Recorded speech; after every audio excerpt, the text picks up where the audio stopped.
In today's show, the Blazers go into Milwaukee, build a 26-point lead against Damian Lillard and the Bucks, and then let it slip away late. Dang. Welcome to Locked On Blazers. Let's get into it. You are Locked On Trailblazers, your daily Portland Trailblazers podcast. Part of the Locked On Podcast Network, your team every day. What up, world? It's your past first point guard and Trailblazers reporter, Mike Richmond. You are listening to another episode of Locked On Blazers, part of the Locked On Podcast Network, available wherever you get podcasts and also on YouTube. Thanks for making this show your first listen, coming at you Monday through Friday, every single weekday. So make it your first listen, make it part of your daily routine. Tell your friends to do the same. It's Locked On Blazers, your team every day.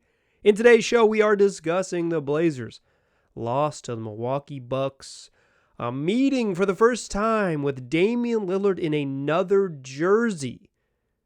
And the Blazers built a big lead and then lost. Dang. Seriously, dang. They looked really good, and then the offense kind of just disappeared, as it has done in crunch time a handful of times this year now.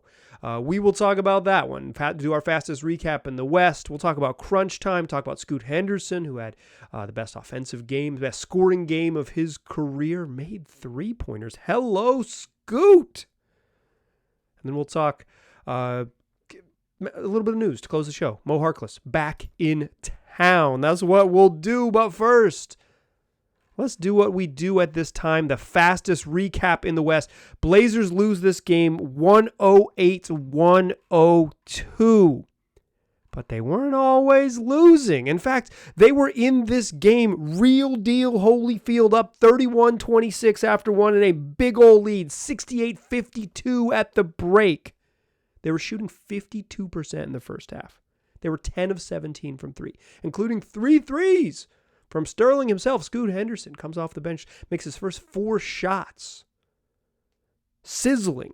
The Bucks playing this game without Chris Middleton, without Jay Crowder. Jay Crowder may be more of an asterisk, but without Chris Middleton. But still, Giannis Antetokounmpo, Damian Lillard, Brook Lopez, a very good championship core on the floor, and the Blazers hang 68 on him in the first half and hit 10 3-pointers, a high this season for any half for the Portland Trailblazers. And they didn't go away. They pushed that lead to 26 3 minutes into the second half. Jeremy Grant hits a three with 9 minutes and 9 seconds to go in the third quarter, and the Blazers lead by 26. My number, as just like making it up, is always 29. You're not coming back from 29. Up 26.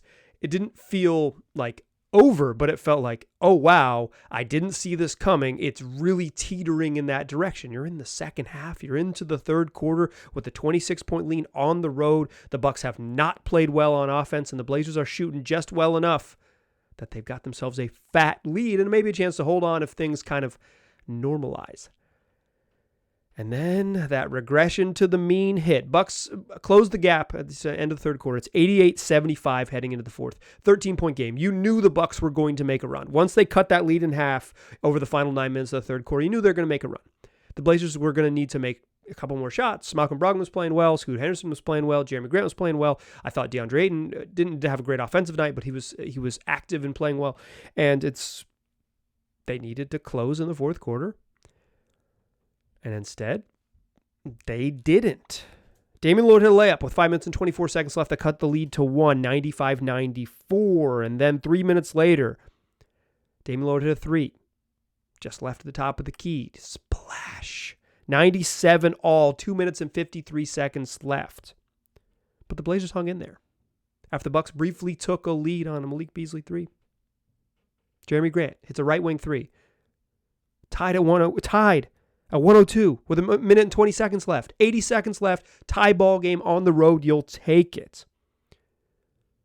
After team's trade misses, the Bucks go down and get a shot at the rim, miss the tip-in, miss a second tip-in, but Giannis Antetokounmpo is there to get the third tip-in for offensive rebounds. But they're gigantic, and it's hard to keep. When the ball's bouncing soft off the rim, it's not the same as just like letting a ball bounce long. But the Blazers couldn't secure that final rebound. Giannis Antetokounmpo tips the ball in. 2-point Bucks lead, 18.5 seconds left. Chauncey Billups takes a timeout. They got to go quick because you're down 2. You don't wait around. You don't let the clock run out. You go quick. So Chauncey Billups draws up a quick hitter, a little ghost screen flare situation for Shaedon Sharpe, just enough to get a crease for Malcolm Brogdon. He drives to the rim and gets it swatted by Giannis Antetokounmpo. But wait, there's a foul, a whistle, and Malcolm Brogdon is going to go to the line with a chance to hit 2 free throws to tie the game with 14.6 seconds left. Oh, wait. Adrian Griffin has a challenge remaining. He's got timeouts remaining. Obviously, you're just going to take it. It's worth it. That's like literally why you would keep a challenge your back pocket. He actually won a timeout and got to challenge a second play in this game. But they go to the monitor. They determine that it is not a foul and that DeAndre Ayton did not have possession of the ball, which he didn't. He fumbled it. If DeAndre Ayton catches it, grabs it clean, then maybe the Blazers do end up getting the ball back there. But he didn't have it clean. He kind of fumbled it away, and by the time they blew the whistle, he was like taking steps after the ball. He was certainly in the vicinity, but it was not in his hands. And so it's jump ball, any 2 center circle. I actually thought live it was a clean block, and I was like, dang, a tough call, but oh well, they'll take it. And then they went to the replay, and I thought, oh yeah, that's probably a foul, huh? Because I thought he got him with the off arm and the body, and the follow through is not the off arm, but the follow through on the block. Like I thought he raked through the ball, got the ball clean, and then and got body on the way down. Jabari Walker got called for a very similar foul earlier this year, but live I thought he got it clean, and then on the replay, I thought it was a foul. And of course, live, the refs thought it was a foul. And then on the replay, they saw it was clean. That is a huge call. I'm not sure, like, Malcolm Brogdon makes both free throws and Bucks get the ball with 14 seconds left. It's still not looking great, but certainly once that call went their way and the Bucks win the tip, then it really is over. Bucks win the tip. Blazers have to foul. Damian Lillard hits 2 free throws. It's a 4-point game. Blazers call a quick hitter out of their final timeout. Shaedon Sharpe gets a wide open look at 1, down 4, misses a 3 off the mark. Blazers foul one more time, and the Bucks go on to win 108-102, scoring the final 6 points in those final 80 seconds after the game was tied at 102. That's your fastest recap in the West. Go to the box score quickly. Jeremy Grant led the Blazers with 22 points, 2 boards, 2 assists. Really nothing like a Jeremy Grant 22-2-2 game. He did have 4 steals in this one. I thought he played well in his 39 minutes. Toumani Camara got the start, 6 points in 17 minutes. It was not a Toumani game, and they closed small with 3 guards on the floor. DeAndre Ayton, 14 points, 13 rebounds, 5 of 6 from the floor, and shot an astonishing 6 free throws. He came in, he had taken 7 free throw attempts in the entire game. He took 6 in this one. A huge night for DeAndre Ayton at the free throw line. I still think pretty much every time I watch him that I wish he did more. I wish he played with a little more assertive himself, and I wish his teammates looked for him, but he had 2 chances under the rim in the second half where he kicked the ball out. You're 7 feet tall, you got the ball in the paint, shoot it.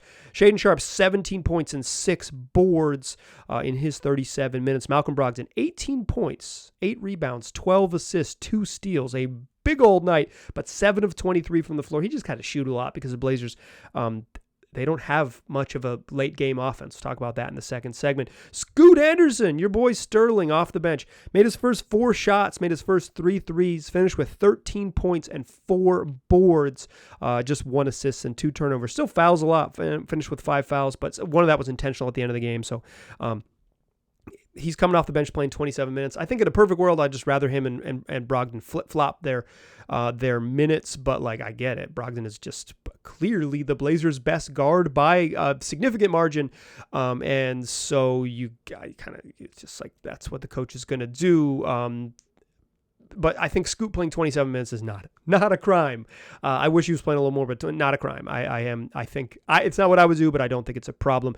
Jabari Walker 4, Matisse Thybulle 5, and Duop Breath had 3. Took 4 threes in 12 minutes because my man gets them up. On the Bucks side, 31 for Damian Lillard to go with 5 boards and 4 assists. He was 7 of 21 from the floor and 4 of 12 from 3, but did work at the free throw line, 13 of 14. Giannis Antetokounmpo, 33 points, 16 boards, 6 assists. But Blazers did not have someone to guard him. I thought they did some interesting stuff. They put Matisse Thybulle on him. They put Malcolm Brogdon on him as the initial defender. So then they could bring a helper and they could switch pick and rolls more easily, especially those small inverted pick and rolls they run. Interesting. It was, they didn't slow him down, but they gave him some interesting looks. Brooke Lopez had 10 and 6 boards. Bobby Portis 12 and 8 rebounds off the bench. I thought Bobby Portis was awful until the end of the game when he hit 2 huge threes in the fourth quarter. But he was awful. He was smoking layups. He was terrible in this game. And then he was really good when it mattered. He finished with 12, 14 for Malik Beasley. Old friend Pat Connaughton had 5, and Campaign had 3 in 17 minutes. Let's talk about crunch time. Blazers got outscored 33-14 in the fourth quarter.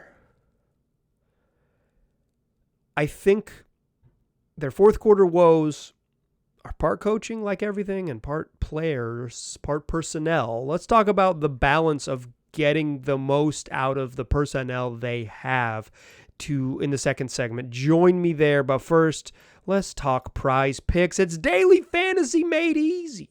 I play Prize Picks on the app. The app's super easy to use, and I can get a ballot between 2 and 6 players in maybe about 2 minutes, make my entries, and win my money quickly when I do it. I play the NBA, so I'm looking at things like points, rebounds, assists, blocks, and steals, and it's just statistical projections set by Prize Picks. It's not me versus Sharks or me versus the field. It's just me versus the numbers. Prize Picks sets the projection lines. You go more or less than the numbers they're picking, then you get your money. If you want to mix it up, you can do that. You can play not just the NBA, but you can mix it NFL. You can even do mixed entries, like combined 3-pointers and receptions for LeBron James and Travis Kelce. Get crazy with it. Have fun. It's DFS, and you're not going to have more fun anywhere else playing daily fantasy sports. But to do that, you're going to have to go to prizepicks.com/LockedOnNBA and use that promo code LockedOnNBA for a first deposit match up to $100. They're matching you dollar for dollar on your first deposit. So if you put in $20, they're going to match you $20. You put in $50, they can match you $50, dollar for dollar, up to $100 on your first deposit. But only if you go to prizepicks.com/LockedOnNBA and use that promo code LockedOnNBA. All right. Let's talk crunch time. Blazers were red hot that first half. 10 of 17 from 3. And I remarked to the person I was watching it with, my wife, I said, part of me thinks this is bad, like a bad sign is what I meant. It's like, because they're probably not going to make 23-pointers in a game. They're probably not going to make 23-pointers a game. Like, the regression is coming. But then when they were up 26, it's like, well, at some point, the regression doesn't matter because you've built a big enough lead. But when Giannis is relentless, and he's going to get to the free throw line. He shoots, he basically only shoots shots in the paint unless you're big enough to keep him out of the paint and can build a big enough wall and named Bam Adebayo. It's tough, right? Like he's just going to get downhill. He's going to get superstar calls, and he's also going to create a ton of contact and just get normal "you fouled him because you can't guard him" calls. Damian Lillard, relentless, going to drive, going to make big jumpers. He didn't even shoot well, but he made big, a layup and a big 3 when it mattered, a layup to cut it to 1 and the 3 to tie the game with, under 6 to go in the fourth quarter. Like, they're going to come at you. But the Blazers also turned the ball over 6 times in the fourth quarter. They gave up 9 offensive rebounds.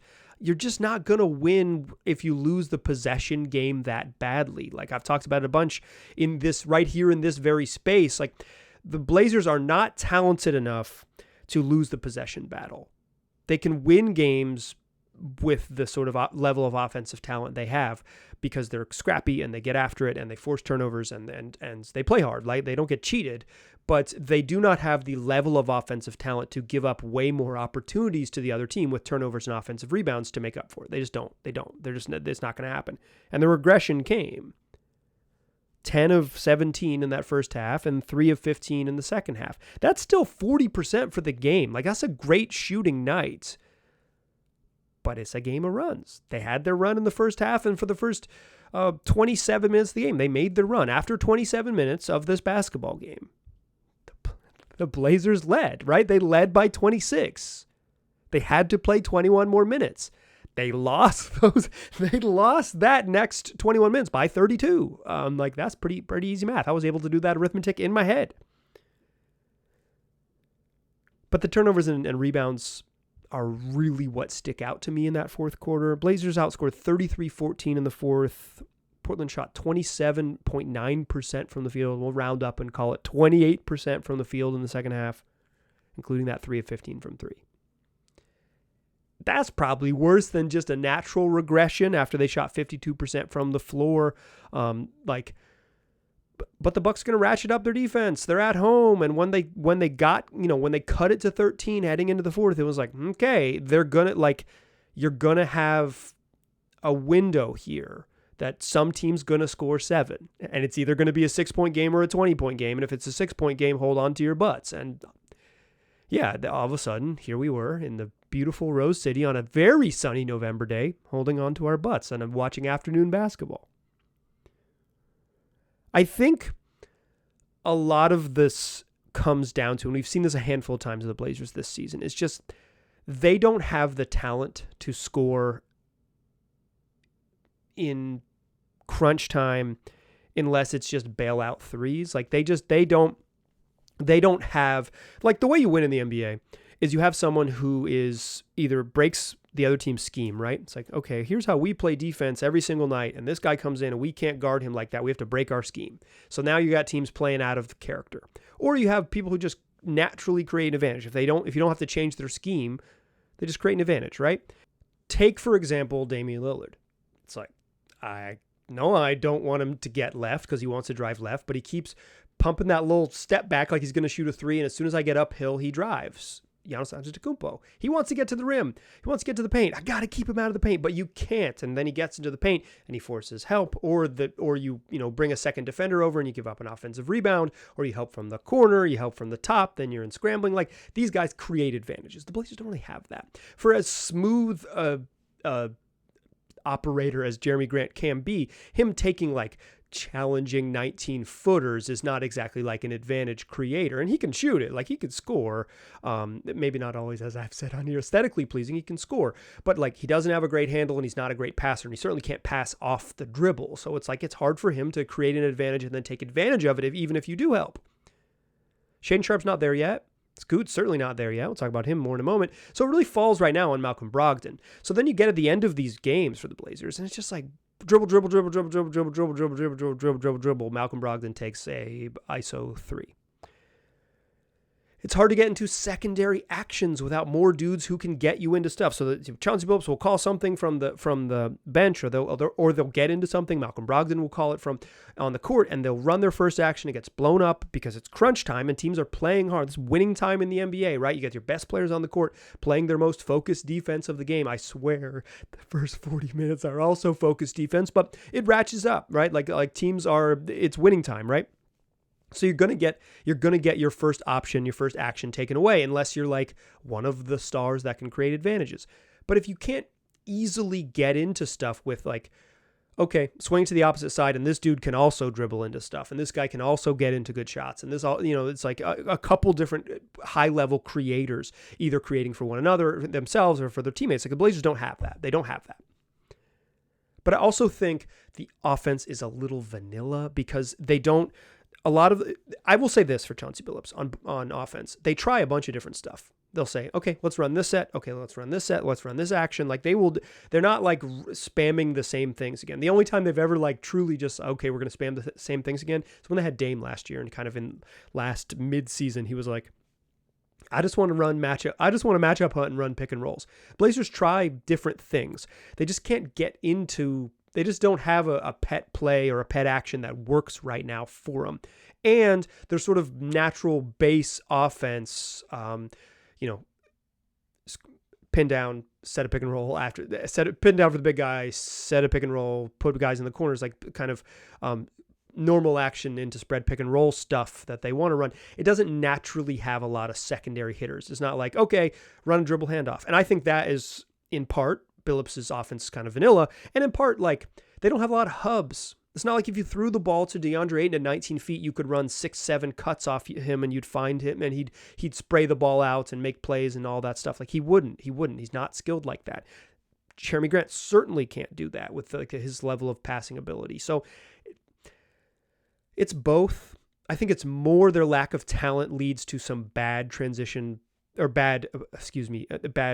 crunch time, whatever, actions, bad crunch time sort of execution. And part of it is just the offense is it's just not super creative and doesn't have a bunch of like whirring crazy motion like say the early Terry Stotts years before it devolved into the exact opposite of that at the end of the Stotts era. But like that's not what it is. Some of it is like maybe because this team is brand new. Some of it is just like the lack of skill.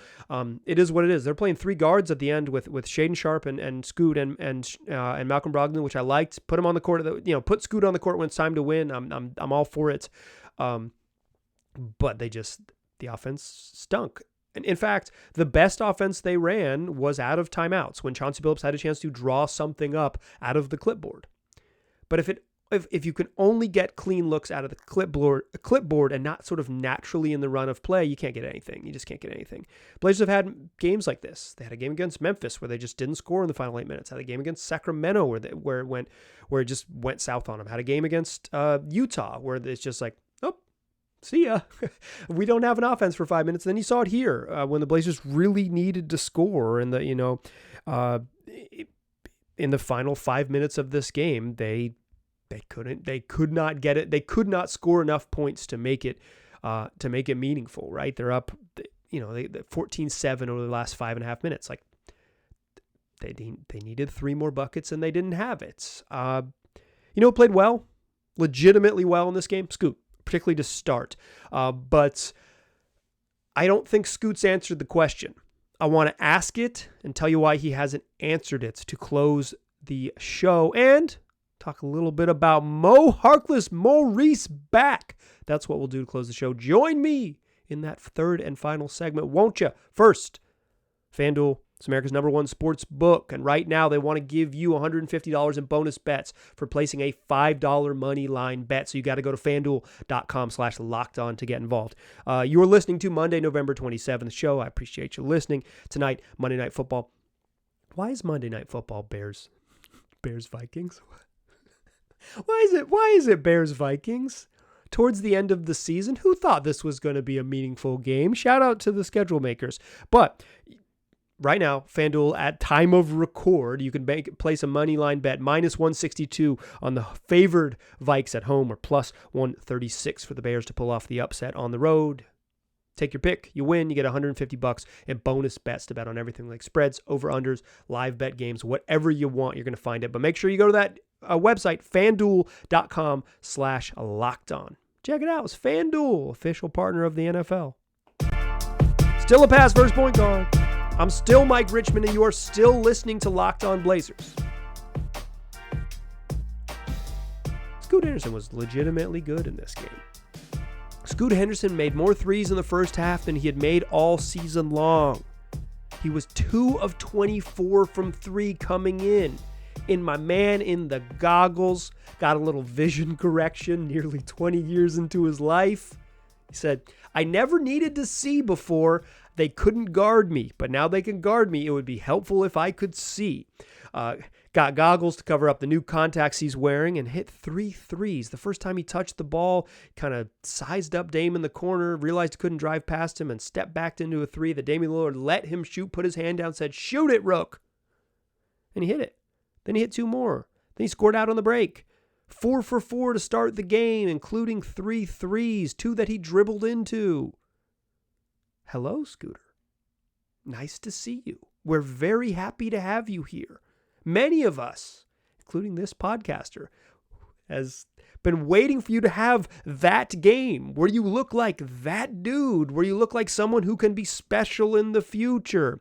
Instead, you look like a teenager playing in the NBA who's just not quite ready to be playing in the NBA as a teenager. Doesn't mean you're going to be bad forever, and people who tell you that Scoot Henderson's going to be bad forever are silly. They might end up being right, but they're silly to predict it now. It just means that he doesn't quite have it yet. And as much as I enjoyed the Scoot Henderson 4 for 4, 11-point performance, explosive beginning to the game, he didn't answer the question. How are you going to score? I don't think it's going to be off the dribble threes. And then he had, got out in transition and got a bucket like a true fast break, just like open floor bucket. 3 threes and an unguarded like transition bucket. It's not an answer to how are you going to score. Later in the game, he got a good drive to the rim and got it blocked. Missed another one inside. He had a fast break play, though, in the second half. The Blazers even brought Tom Haberstroh onto the broadcast. It was such a nice play. Got a rebound at the foul line and just exploded. Dribbled past everybody, made a reverse layup because he's so quick with the ball. That's how you're going to score, Scoot. But you can't do that every time. You can't grab a loose ball, rebound, and run end-to-end and score every time. 1, there's other fast players that will be back for you. 2, there's other big players that might be back for you. 3, you just can't grab long rebounds and run every time. It's just not how basketball works. The ball doesn't bounce, quickly to the free throw line so you could scoop it on every missed shot. Sometimes they score. You got to figure out how you can score in the half court. And Scoot still hasn't answered that question. And the Blazers still haven't answered that question, really.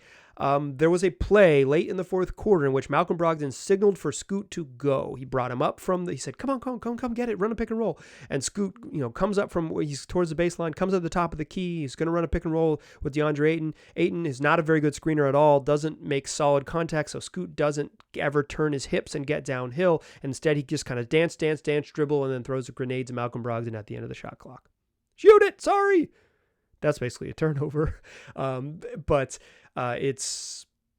he's got to, whether he needs to work with DA on getting real physical contact and setting good screens with good angles and them figuring it out together, or whether he needs to realize that it's no screen game. Like, do not bring a second defender because I need more space. So let me just ISO go and see if that works. Like, he's got to figure out how we can score in the half court. This was a good game for Scoot. I don't mean to poo-poo that. It was fun. It was fun.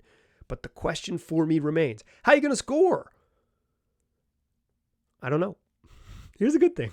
Blazers play again tomorrow against the Pacers, who play incredibly fast. It should be a good environment for Scoot to have opportunities.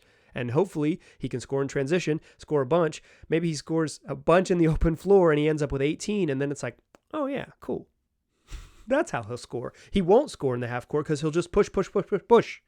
If the magic is push, he's got to get to a point where he can push, where he can play fast, and fast leads to mostly transition and high tempo stuff and gets you into the offense in the half court as well. Okay. Some news to close the show. That's my final thoughts on Scoot. I enjoyed Scoot. I think that was kind of hateration and holleration in the dancery. I know he's a big Mary fan, but I am intrigued and interested, but I'm still waiting. When is the game that makes you say, yes, that's it? The Eureka game. I'm waiting on the Eureka game from my man in the goggles. Okay, here's some news. Moe Harkless signed with the Rip City remix. That's right.